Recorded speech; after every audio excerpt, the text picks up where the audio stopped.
जब भी किसी हरे भरे जंगल को उजाड़कर रोड बनाया जाता है तो सरकार यही तर्क देती है कि जंगल से जितने पेड़ काटे जाएंगे उसकी भरपाई के लिए हम हर काटे गए पेड़ की जगह 10 पेड़ लगाएंगे।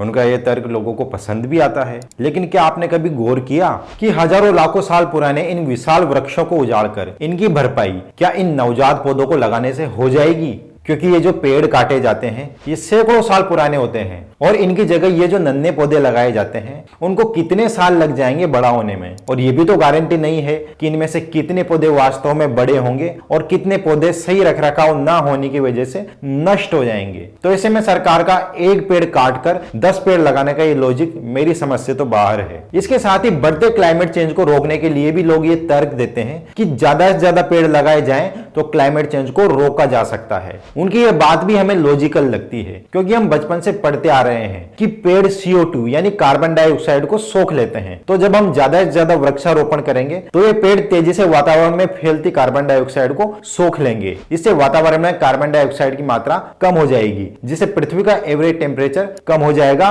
और क्लाइमेट चेंज की बला टल जाएगी। लेकिन ये तो अधूरी सच्चाई है, तो फिर पूरी सच्चाई क्या है? दरअसल बीते कुछ सालों में हमने इतने जंगलों और पेड़ पौधों को तबाह कर दिया है कि जिस वजह से वातावरण में इतनी कार्बन डाइऑक्साइड बढ़ चुकी है कि आज अगर हम क्लाइमेट चेंज से बचना चाहें तो अगले 25 सालों में करीब 1600 करोड़ हेक्टेयर जमीन को हमें वापस पेड़ पौधे से आबाद करना होगा। यानी इतनी जमीन को हमें वापस जंगलों में तब्दील करना होगा, तभी ये रिकवरी संभव है। लेकिन अफसोस की बात यह है कि हम ऐसा नहीं कर सकते। ये मैं इसलिए कह रहा हूं क्योंकि 1600 करोड़ हेक्टेयर एरिया इतना बड़ा होता है कि भारत के आकार के 5 देश इसमें समा जाएं। यानी आज पूरी दुनिया की मिलाकर जितनी भी जमीन पर खेती होती है उससे भी कई हेक्टेयर ज्यादा इतना बड़ा एरिया होता है ये। तो हम इतनी जमीन कहां से लाएंगे? क्योंकि सच्चाई तो यह है कि इतनी जमीन तो हमारे पास मौजूद ही नहीं है। पिछले 5 सालों की बात करें तो भारत सबसे अधिक पेड़ काटने वाले देशों की सूची में दूसरे नंबर पर है। इससे हम समझ सकते हैं कि पर्यावरण संरक्षण के लिए हम कितने प्रयासरत हैं। तो एक तरफ विकासवाद के नाम पर प्रकृति की जमकर तबाही की जाए और फिर दिखावे के नाम पर कुछ पौधे लगाकर कहा जाए कि देखो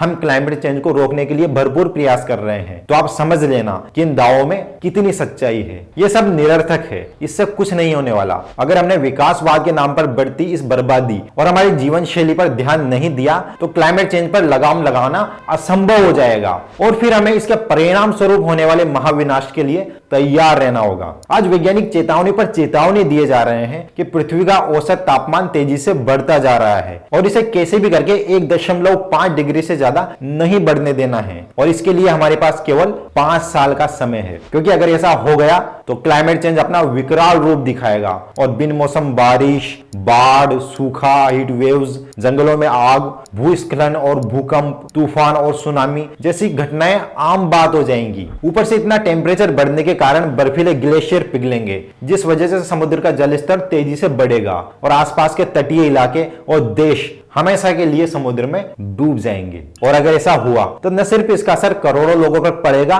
बल्कि कई पेड़ पौधों और जीव जंतुओं की प्रजातियां भी हमेशा के लिए विलुप्त हो जाएंगी। बीते कुछ साल के मौसम पर नजर डालें तो इसका असर अब दिखने भी लगा है। भारत की ही बात करें तो पिछले 365 में से 314 दिन ऐसे रहे जब क्लाइमेट चेंज से जुड़ी कोई ना कोई घटना जरूर सामने आई हो। इससे हम अंदाजा लगा सकते हैं कि अभी तो एवरेज टेम्परेचर 1.5 डिग्री तक पहुंचा ही नहीं है, तभी ये हाल है। तो जब ये 1.5 डिग्री के पार हो जाएगा तो स्थिति कितनी भयानक होगी ये सोचने से भी डर लगता है। लेकिन अफसोस की बात यह है कि सबसे जरूरी मुद्दा होने के बावजूद क्लाइमेट चेंज पर कोई बात ही नहीं करता, न लोग, न मीडिया और न ही आपके चहेते सेलिब्रिटीज। हर कोई इस मुद्दे पर खामोश है, लेकिन इससे बात नहीं बनेगी। हमें इस मुद्दों को जन जन तक पहुंचाना होगा, क्लाइमेट चेंज के प्रति लोगों को जागरूक करना होगा, तभी इसका समाधान है। वरना हम हाथ पर हाथ रखे बैठे रहेंगे और अपने विनाश को अपनी ही आंखों के सामने होता देखेंगे और चाह कर भी कुछ नहीं कर पाएंगे, जिसके जिम्मेदार सिर्फ और सिर्फ हम मनुष्य ही होंगे।